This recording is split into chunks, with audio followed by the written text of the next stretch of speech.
매주 화요일 내돈 사용 설명서 시간입니다. 다양한 실제 사례를 통해서 돈을 모으고 효과적으로 사용하는 관리하는 방법을 알아봅니다. 네, 와이즈 인베스트 심기원 대표와 함께합니다. 대표님 안녕하세요. 안녕하십니까. 어서 오십시오. 예. 자, 오늘도 사례를 보고 이야기를 하도록 하겠습니다. 먼저 재무상담 사례 소개합니다. 저와 여자친구는 결혼을 준비하고 있는 예비 신혼부부입니다. 아직은 부부가 아니지만 6개월 뒤 결혼을 앞두고 미리 재무에 대한 계획을 세우면 좋겠다 이런 생각이 들어서 사연을 보내는데요. 사내 커플이고 남자분 저는 29살, 여자친구는 27살입니다. 같은 회사이기 때문에 서로 사정을 잘 알고 돈에 대한 이해심을 높일 수 있어서 좋지만 은근히 또 서로 스트레스도 받게 되는데요. 그러한 부분은 다른 예비 신혼부부들은 또 어떻게 해결해 나가는지 궁금하고요. 또 어떻게 재무에 대한 준비를 하면 좋을지 알려주시면 감사하겠습니다. 이렇게 사연을 주셨습니다. 네, 예비 신혼부부 사례입니다. 오랜 기간에 함께할 예비 신혼부부인 만큼 재무계획 설정 그리고 실행이 상당히 중요할 것 같습니다. 먼저 이들의 자산 현황이 어떤지 살펴볼까요? 네, 우선은 예비 신혼부부지만 엄밀히 말하면 아직까지는 좀 커플이다. 그리고 남자가 29세, 여자가 27세인데 네. 회사 동기입니다. 즉 아직까지 두 분 다 사회생활을 시작한 지 얼마 안 된 커플이다라는 것을 먼저 말씀을 드릴 수가 있겠고 또 한 가지 현재 시점 자산 현황에 대한 부분은 사실 일을 한 지가 1년이 좀 안 되기 때문에 아직까지는 크게 형성이 되고 있지는 않았습니다. 자산 현황에 대한 부분 남자와 여자 각각 살펴드리면은 먼저 남자 같은 경우에는 50만 원씩 정기 적금을 납입을 하였는데 6개월 되었습니다. 그래서 총 납입 금액은 현재 적립 금액 300만 원 가량 되고 있고 펀드 같은 경우는 조금 더 일찍 시작을 하였는데 펀드는 20만 원씩 월 10개월 동안 현재 납입을 해서 적립금액은 약 200만 원 그리고 소득공제 연금보험은 3개월 전에 가입을 해서 총 30만 원씩 3개월 적립금액 90만 원에 납입을 하였습니다. 또한 그동안 부모님 용돈이라든가 이런 것을 좀 많이 모아서 예금 같은 경우에는 1,000만 원 정도를 가지고 있기 때문에 총 자산, 금융자산에 대한 부분은 약 1,600만 원 정도로 적립이 된 상태이고 여자 같은 경우에는 전부 다 적금을 하는 모습을 보였는데 정기적금 100만 원씩 12개월을 납입을 해서 거의 만기가 지금 다 된 상황입니다. 또한 5만 원짜리 여자분 이름으로 실비보험이 들어가고 있는데 그것은 부모님이 납부를 해주고 있기 때문에 따로 여자 자산으로는 측정이 되되 납입에 대한 부담 요인은 없다. 그래서 총 자산이 현재 여자 같은 경우에는 1,200만 원 정도 형성이 된 상황이다라고 정리를 해드리도록 하겠습니다. 네, 일단 직장 잡고 열심히 나름대로 저축을 해오고 있는데 네. 이제 계획을 세워봐야죠. 지출 현황은 어떤지 모르겠습니다. 아무래도 이제 취업하고 그러면 이것저것 좀 쓸 것도 많고 사고 싶은 것도 많을 텐데요. 네. 네, 우선은 뭐 평범하다라고 좀 먼저 말씀을 드리도록 하겠습니다. 네. 또래의 신입사원들이 주로 사용하는 자금에 대한 부분을 거의 비슷하게 사용을 하고 있는데 네. 표를 보시면서 현황에 대한 부분 말씀드리겠습니다. 남자와 여자 우선은 신입사원이기 때문에 거의 월급에 대한 부분은 비슷하게 받습니다. 남자도 월 소득 200만 원 정도 가량, 여자도 200만 원 정도 가량 받고 있고 지출 내역에 대한 부분을 본다라고 한다면은 현재 남자가 저축 및 투자로 약 100만 원 정도 적립이 되고 있는 상황입니다. 그 나머지 100만 원에 대한 부분은 통신비가 30만 원, 교통비가 40만 원, 데이트 비용이 30만 원을 이루고 있기 때문에 주로 데이트 비용이 여가 활동비다라고 좀 말씀드릴 수가 있겠고 여자 같은 경우에도 저축 및 투자는 앞서 말씀드린 정기 적금 100만 원을 비롯해 갖고 통신비가 10만 원 그리고 혼자 살고 있기 때문에 월세가 60만 원 나갑니다. 또한 데이트 활동 및 여가 활동으로서 30만 원을 지출하고 있기 때문에 200만 원에 대한 부분을 약간의 부분에 있어서는 조금은 과소비도 있겠지만은 전체적으로 좀 알뜰하게 잘 사용을 하고 있는 상황이다라고 말씀을 드리도록 하겠습니다. 네. 그러면 이제 이들의 문제점을 짚어봐야 될 것 같은데 재무 흐름상으로 봤을 때는 어떤 문제점이 가장 두드러지나요? 네, 우선은 평범하다라고 말씀드렸지만 각 세부 항목을 봤을 때 좀 아쉬움이 남는 부분도 많았습니다. 네. 먼저 남자 경우에는 통신요금이 생각보다 좀 과도하게 지출이 되고 있는 상황인데 많이 나오네요. 네, 아무래도 좀 더 세부적으로 들어갔을 때 휴대폰 요금이 상당히 많이 나왔습니다. 네. 그 이유 같은 경우에는 휴대폰 약정을 한 상황에서 신규 제품이 나왔을 때 관련된 제품을 해지하고 사시는구나. 네, 또 샀기 때문에 통신비가 좀 과도하게 나오고 있고 기름진이 강림해가지고 네. 휴대폰을 많이 사셨군요, 이분이. 네, 맞습니다. 그리고 통신비지만은 엄밀히 말하면 소비가 진행되었던 것이 요즘에 휴대폰 소액 결제를 많이 이용하시는데 그 네. 관련된 소액 결제 요금도 통신비로 잡힙니다. 따라서 소액 결제를 이용해갖고 뭐 물건을 구입하거나 아니면 영화표를 예매하는 경우가 좀 많기 때문에 이 통신비에 대해서 약간의 생활, 문화, 레저 관련된 부분이라든가 생활 필수품 관련된 부분을 좀 사는 경향이 있었던 것이 사실이겠고 이와 관련된 부분에서 좀 아쉬움이 남았기 때문에 관련된 부분에 대한 수정이 좀 필요하다라고 말씀드릴 수가 있겠고 교통비 같은 경우에도 40만 원 정도가 지출되고 있는데 그 이유는 잘 아시겠지만 역시나 자동차를 움직이고 있다. 29살이지만은 부모님 자동차를 좀 움직이면서 아무래도 유류비라든가 특히나 톨게이트 관련된 비용 아무래도 회사가 좀 경기도에 있다 보니까 서울에서 경기도까지 갈 때 톨게이트라든가 관련된 비용들이 생각보다 많이 지출이 되면서 200만 원에 있어서 40만 원 약 상당히 좀 많은 20%의 가량을 출퇴근 교통비로 쓰고 있는 상황이고 뭐 데이트 비용 같은 경우에는 아무래도 연애를 함에 있어서 비용이 들어가기 때문에 30만 원 같은 경우에는 뭐 적절한 비용이다라는 평가들도 있지만은 좀 더 이제 결혼을 준비하는 입장에서는 좀 더 줄일 수 있는 항목은 줄여야 된다라고 네. 말씀드릴 수가 있겠고 네. 여자 같은 경우에도 말씀을 드리면 저축 및 투자 앞서 적금에 대한 부분 100만 원 사실 200만 원 받아서 100만 원을 저축하는 것은 나름대로 50%의 저축률을 기록을 하고 있기 때문에 상당히 좀 양호한 저축률을 기록을 하고 있다. 하지만 아쉬운 것이라고 한다면은 월세가 60만 원인데 사실 경기도권 회사를 다니고 있지만은 집은 서울입니다. 앞서 남자 같은 경우에는 자동차를 이용해 갖고 출퇴근을 하고 있기 때문에 교통비가 많이 들었는데 여자분 같은 경우에는 아무래도 좀 늦은 시간 집에 가는 것에 대한 뭐 두려움이라든가 그 다음에 그와 관련된 부분에 있어서의 좀 불편함이 있기 때문에 회사 근처 자취를 하고 있기 때문에 월세에 대한 부분을 60만 원 좀 나오고 있다. 이와 관련된 좀 개념에 대한 부분을 좀 바꿀 필요가 있겠고 데이트 비용 및 여가 활동에 대한 비용은 뭐 30만 원 지출하고 있기 때문에 크게 과소비를 하지 않는 그런 상황이다. 하지만은 데이트 관련된 부분이라든가 특히나 불필요하게 나가는 돈에 대한 부분이 조금 있는 것으로 파악되고 있기 때문에 그 관련된 부분을 좀 줄이는 것이 필요하지 않을까라고 문제점을 제기해 드렸습니다. 네, 각각 데이트 비용을 한 30만 원씩 쓰는데 빨리 결혼을 하시면 이건 줄겠죠. 네. 결혼하게 되면 데이트 비용은 줄게 돼 있습니다. 네. 데이트 비용도 들고 데이터 비용도 들고 네. 통신비는 진짜 뭐 이분뿐만 아니라 다들 통신비 부담이 너무 많아요. 이게 좀 정치권에서 줄였으면 좋겠고요. 자, 네. 그래서요, 지금 이제 지출 현황도 봤는데, 이걸 이제 문제점들 잘하고 계시지만 좀 더 개선을 해야 되잖아요. 어떤 방향으로 좀 조정을 해주셨나요? 네, 우선은 가장 큰 틀 같은 경우에는 연봉에 좀 맞지 않는 재테크를 하고 있기 때문에 거기에 맞는 상품으로 좀 전환에 대한 부분을 말씀드릴 수가 있겠습니다. 아무래도 앞서 이제 개인연금, 소득공제 관련 연금에 대한 부분을 한다라고 말씀드렸는데 사실 연봉에 대한 측정을 했을 때 아무래도 연봉 협상에 대한 부분이 있겠지만은 크게 연봉이 증가할 수 있는 그런 구조가 아니다라는 거 연금 소득 관련된 부분에 있어서의 여러 가지 사항을 검토를 해봤을 때 사실 소득공제를 위한 연금 혜택은 그렇게 지금의 연봉 형태에 있어서는 크게 메리트가 없다라는 점을 강조해 드릴 수가 있겠고 지출 내역에 대한 부분은 앞서 뭐 교통비와 통신비가 높은 비중을 차지하고 있기 때문에 이와 관련된 부분에 있어서 줄이는 노력이 필요하다라고 말씀드릴 수가 있겠고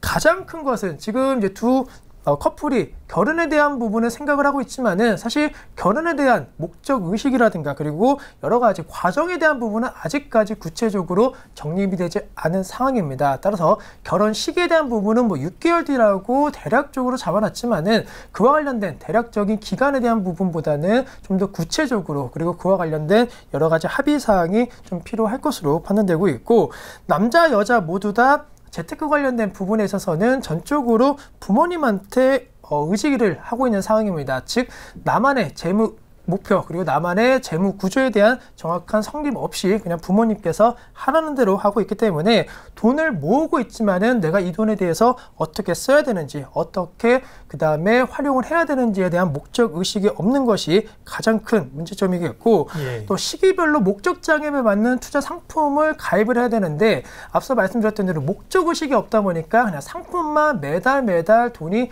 지출되는 적립을 하고 있지만은 어찌 본다라고 한다면은 불필요한 자금들이 적립되고 있는 경우가 좀 많은 것으로 파악되고 있기 때문에 목적 의식 그리고 각 금융상품별로의 장단점에 대한 부분을 파악을 하셔갖고 좀 더 구체적인 목표와 그 다음에 기간, 금액을 설정할 필요가 있지 않을까라고 말씀을 드리도록 하겠습니다. 구체적으로 조율을 어떻게 좀 하셨는지 그것도 내용을 좀 봐주세요. 사례를요. 네, 우선은 좀 더 자세하게 말씀을 드리면은 우선은 남자 같은 경우에는 월 200만 원의 소득은 그대로 유지가 되고 있는 상황이기 때문에 저축 및 투자에 대한 부분은 100만 원 유지를 그대로 시켰습니다. 그리고 나머지 부분에서 줄일 수 있는 부분에 있어서 금액을 줄이고 그것을 저축으로 좀 확대해보자라고 말씀드릴 수가 있는데 통신비가 30만 원에 대한 부분은 10만 원으로 줄이는 거에 대해서 말씀을 드리는 게 뭐 각종 좀 부가적으로 나가는 돈에 대한 부분을 좀 체크를 하였고 데이터 요금제 변경 이라든가 이런 것을 통해서 좀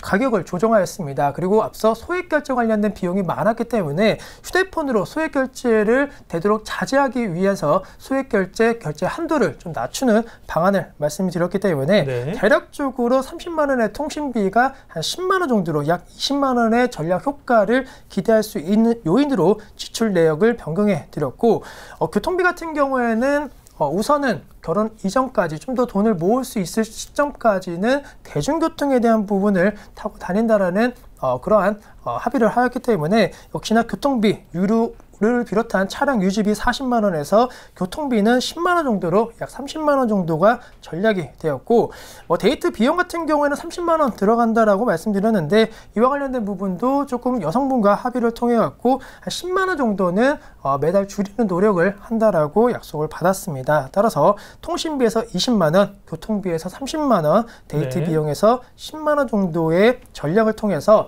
100만 원 지금 저축하고 있는데 그와는 별도로 60만 원의 추가 저축 가능 금액이 형성이 되었고 여자분 같은 경우에는 역시나 월 소득 200만 원에서 통신비는 10만 원 사실 줄일 것은 없었습니다. 그리고 월세 같은 경우에는 우선은 집 결혼하기 이전까지 그리고 지금 현재 집이 거의 2년 계약이 끝나가는 과정이기 때문에 다시 한번 월세 계약을 한다라고 한다면 1년 혹은 2년 동안 계속적으로 월세를 내야 된다는 부담 그리고 결혼했을 때 집을 빼야 된다는 부담 요인이 있기 때문에 아예 결혼하기 이전까지는 본집에서 서울에서 좀 다니는 것을 말씀드리면서 월세에 대한 부분은 60만 원 줄일 수가 있겠고 월세는 줄였지만 어쨌든 간에 교통비가 증가할 수밖에 없습니다. 따라서 그 관련된 부분에 있어서 교통비는 약 10만 원 정도로 측정이 되었기 때문에 집에서 출퇴근을 함에 있어서 50만 원 전략이 가능할 것으로 판단되고 있고 마찬가지로 여자분 같은 경우에도 데이트 비용 및 여가 활동에 대한 비용은 한 10만 원 정도로 전략을 하면서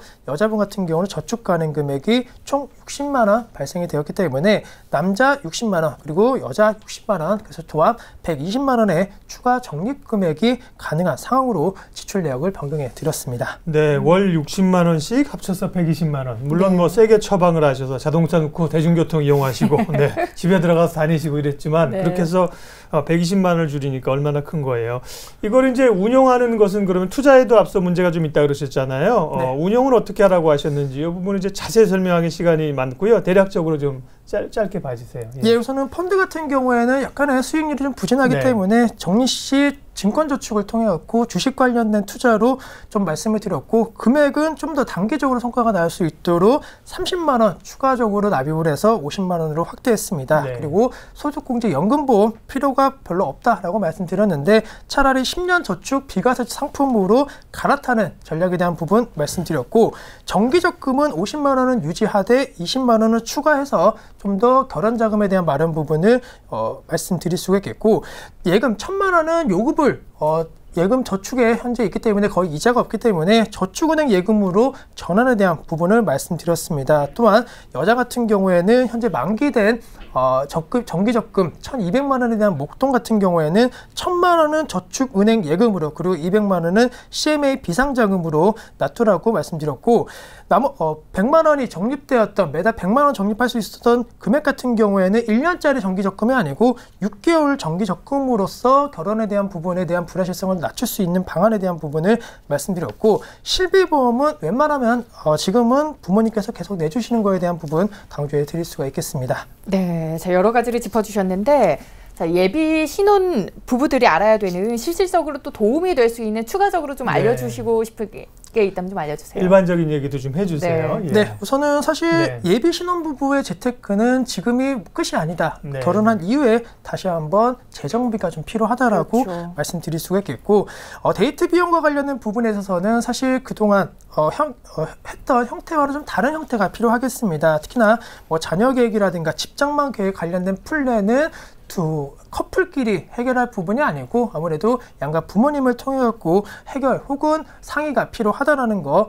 얼른 이와 관련된 부분을 점검을 해볼 필요가 있겠고 결혼 이후 회사에 대한 부분에 있어서 두 분 다 회사를 다닐 수 있는지에 대한 근속 여부도 확인이 상당히 중요하다라는 것도 강조해 드릴 수가 있겠고 현실적으로는 만약에 결혼을 했을 때 결혼은 축의금 관련된 부분이 대략적으로 얼마 정도 들어올지에 대한 부분을 예측하고 계산하는 것도 현실적으로 상당히 좀 필요합니다. 아무래도 혼수라든가 그다음에 결혼 자금 이전에 들어갔던 비용에 대한 부분은 빚으로 남기 때문에 축의금으로서 그 관련된 빚을 어느 정도 청산하고 세출할 수 있는지도 체크해 보실 필요가 있겠고 네. 아직까지는 큰 몸으로 와닿지는 않지만 노후에 대한 자산에 대한 서로 형성에 대한 부분도 어느 정도 좀 필요하기 때문에 대화가 좀 많이 필요한 상황이다라고 말씀드리도록 하겠습니다. 네, 오늘 내돈 사용 설명서는 예비 신혼부부의 재무관리 사례를 살펴봤습니다. YG인베스트 심기원 대표와 함께했습니다. 고맙습니다. 감사합니다.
네, 오늘 증시 어떻게 마감했는지 알아봅니다. 박재민 신한금융투자팀장 전화 연결돼 있습니다. 박 팀장님, 안녕하세요.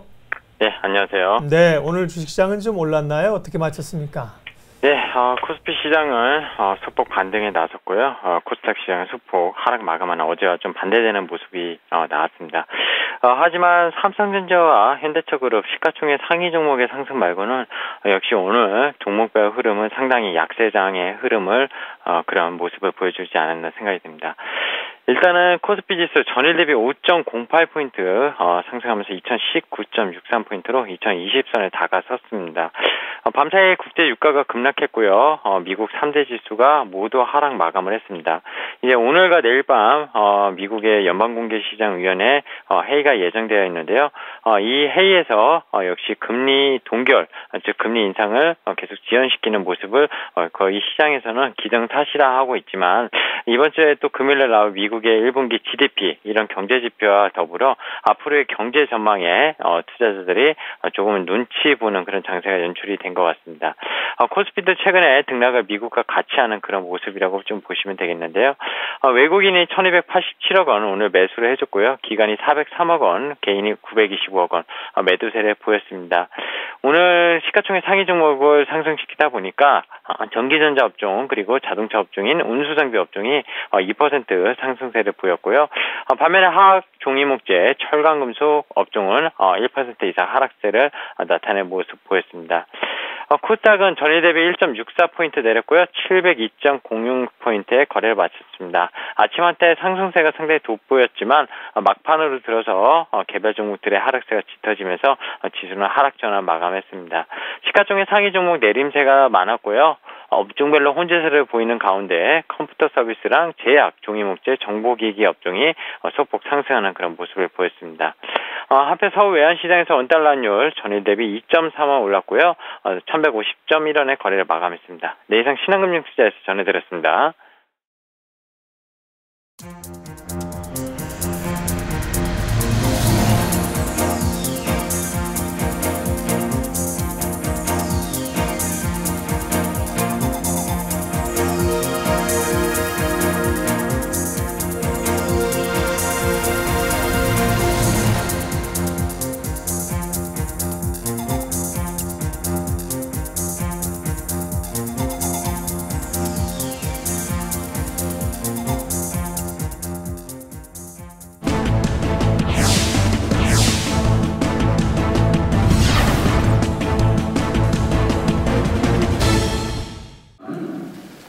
예를 들자면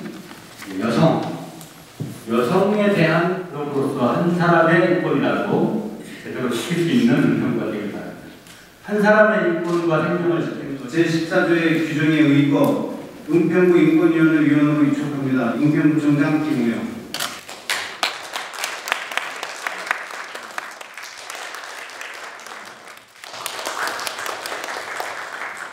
국민의 시대를 충족시켜줄 만한 그런 어떤 자기 헌신, 자기 능력 이런 가진 분들이 장애인분들이나 또 소외되신 분들의 인권들이 보장돼서 다 같이 행복한 은평이 되었으면 좋겠습니다. 은평구 그 인권센터 개소한 것을 너무나 환영합니다.